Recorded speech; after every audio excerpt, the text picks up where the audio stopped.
Good afternoon and welcome to today's press conference on the occasion of the visit by the Secretary General of NATO, Mr. Mark Rutte. His host is the Prime Minister of the Republic of Slovenia, Dr. Robert Golob, and he has the floor.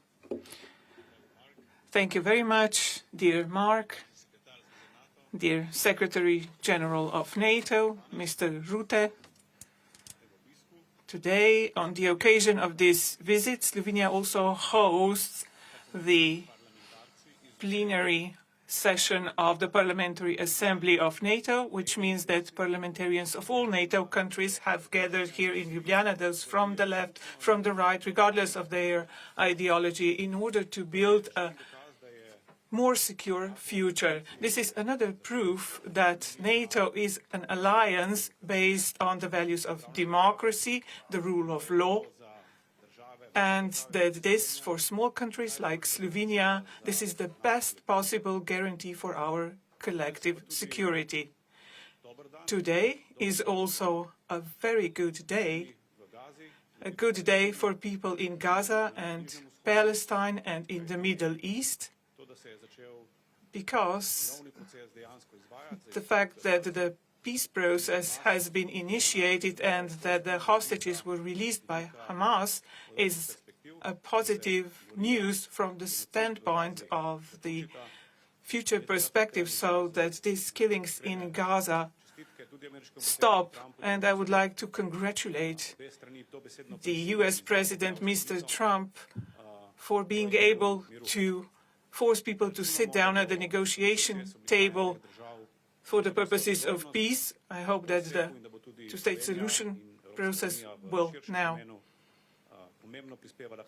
be initiated, and that also the European Union will be able to make a significant contribution so that people in Gaza will be able to live freely in their country, and that the solutions, in fact, are put in place. Together with the Secretary General, we had the opportunity to exchange views, broader picture, not just about the Ukrainian front, where we unfortunately still do not have good news, but we believe, like President Zelensky, that the fact that we were able to find a solution for peace in Gaza, we will also be able to see a ceasefire and then peace in Ukraine. More effort will be needed to find a solution to end the killings in Ukraine. But before that, it is our duty to help protect the Ukrainian people. What we have been witnessing in the recent past and months, these were air attacks against the civilian infrastructure, energy infrastructure, and this doesn't have much in common with the war effort. And that's why Slovenia has decided to join the Pearl Initiative in order to protect the civilians and the infrastructure, which is even more crucial now at the beginning of winter. We have also exchanged views on the situation in the Western Balkans. We fully agreed that we should do our utmost in order to stabilize the Western Balkans. We shouldn't let the flames flare there. The situation is peaceful at the moment. It is important that NATO keeps its presence there, and Slovenia also keeps its presence in the Western Balkans in order to guarantee stability and peace in the region, and then also in the long term also the membership of all the countries in the region of NATO and the EU. I was also pleased when we talked about our path within NATO, about our defense spending, and what our plans are for a gradual but constant increase of our defense and resilience spending. Each country plays its own role, and Slovenia placed the crossroads geostrategically, plays an important role. And together with the NATO structures, we have in the past examined this, and we will continue to do so. I believe that we are on the right track. I believe that weapons are just one part of security. People make much larger part of it, and people are more motivated for defense when they know that as a society we are strong, and that's why the resilience of society is specific of Slovenia, civil protection structures in peace and war times. This is something that we count on also in the future. Slovenia has positive experience with its military tradition when it involved the entire population, and also now the defense, the resilience efforts are going towards this goal.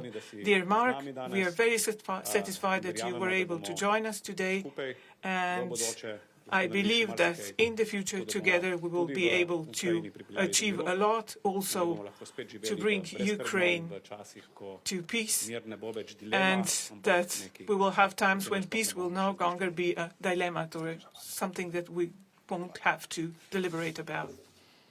Well, Prime Minister, dear Robert, let me also first say a few words about Gaza, because I completely agree. This is a good day for peace and stability. As we know, President Trump has arrived in Israel to mark the ceasefire between Israel and Hamas, and also the release of the hostages. They have been released this morning, and I think we're all very glad that this happened. This is great news. We all want to see peace and stability in the Middle East, and therefore, of course, we also hope that this will help us in Europe, as you said, to bring also peace about after this terrible war of aggression by Russia against Ukraine, which is still ongoing. Let's hope we can build on this momentum. It is a pleasure to be here with you in Ljubljana. I also want to thank you for hosting the 71st annual session of the NATO Parliamentary Assembly. You were speaking there this morning. I had the honor to address the Assembly later and do some Q&As. I think it's about 300 parliamentarians in Ljubljana from all over NATO today. And even since Friday, I think. They are here now for 4 or 5 days. For over 2 decades now, Slovenia is a valued ally. You are totally committed to our collective deterrence and defense. You are contributing to our missions in Kosovo and Iraq, as well as to our forward land forces in Latvia and in Slovakia. And just as Slovenia stands with NATO, allies also stand with Slovenia. Hungarian and Italian jets safeguard your skies, and NATO allies send urgent aid to help save lives after the 2023 floods. I want to thank you for continuing to support Ukraine now and for the long term, and particularly about the announcement about on the Pearl initiative. Slovenia contributes also to the Czech-led ammunition initiative, which has helped deliver over 3 million rounds of large-caliber ammunition to Ukraine. And you provide humanitarian assistance, including to Ukrainian refugees. Russia, as we speak, continues to wage its brutal war of aggression against Ukraine on all fronts. Russia's attacks are not limited to the defense industry and military facilities. Instead, Russia systematically targets critical infrastructure, civilian and residential spaces, while also carrying out malicious cyber and espionage operations against allies. And recently we have seen Russia's continued dangerous behavior in the skies, from drones over Poland to jets violating Estonian airspace. And these reckless actions threaten our security and pose serious risks of escalation. Our quick, decisive and measured responses not only show we have the tools and the capabilities to defend every inch of Allied territory, but also the strength in unity, working together to protect our 1 billion citizens. Allied leaders agreed at our summit in The Hague to invest even more in our defense, increase our defense industrial production and continue our support for Ukraine. And this means ramping up defense industrial production, but also the capabilities and the forces to keep our people safe. Equipping our armed forces with what we need to face any threat and keeping our deterrence and defence as strong as possible. And I welcome Slovenia's commitment to all these common goals and endeavours. In The Hague, we also reaffirmed our support to Ukraine, because Ukraine's security, this is what we at length discussed also over lunch, and we totally agreed on this, Ukraine's security matters for our security. So this is about our values, that you do not invade another country in the 21st century, but also about our own collective defence and security. You already mentioned Pearl, which is basically making sure that essential military aid to Ukraine through NATO is delivered to Ukraine. This has to do with lethal and non-lethal aid. I really want to thank you again for participating. And as we speak, already $2 billion of urgently needed equipment is flowing, in this case, from the US to Ukraine. And it is essential that we continue to support Ukraine through these initiatives and others in its fight against Russia today and deter any future aggression. While allies are working to help Ukraine reach a just and lasting peace, Russia will remain a destabilizing force in Europe and in the world.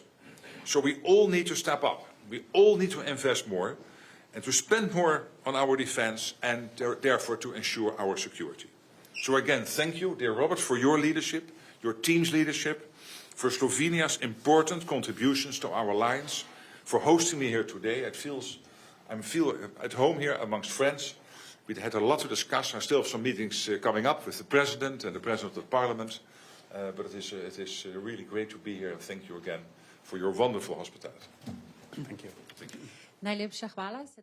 Thank you very much. And now it's time for questions. Please introduce yourselves and address the question to the speaker. Robert Petrovic from Slovenian Press Agency. I have a question for the Prime Minister, and I have a question regarding the Pearl initiative. So what will be the contribution of Slovenia? How much funding do we intend to give it? And I'd like you to comment on Slovenia's plans to increase defense spending, mainly if it's in line with NATO recommendations or with its guidelines, and what more, if anything, should be done here by Slovenia. Thank you. Okay. so regarding the Pearl initiative, I cannot reveal the amount because it is classified, and I don't have the authority now to declassify it, but it is within the MOD budget for 2025, so it's not an additional expenditure. I would like to stress this, but it is focused solely on defense capability, air defense, surface air defense in order to protect the energy and civilian infrastructure. For quite some time, Slovenia has been sending to Ukraine exclusively defensive equipment, and this also goes for this package. Second question, let me really commend the Prime Minister and the team here in Ljubljana, in Slovenia, because you charted a credible path to our common goal, and that is extremely important, to follow up on the commitments we made in The Hague. And let me really say that I want to thank you for that leadership, and let's work on this together. So thank you very much.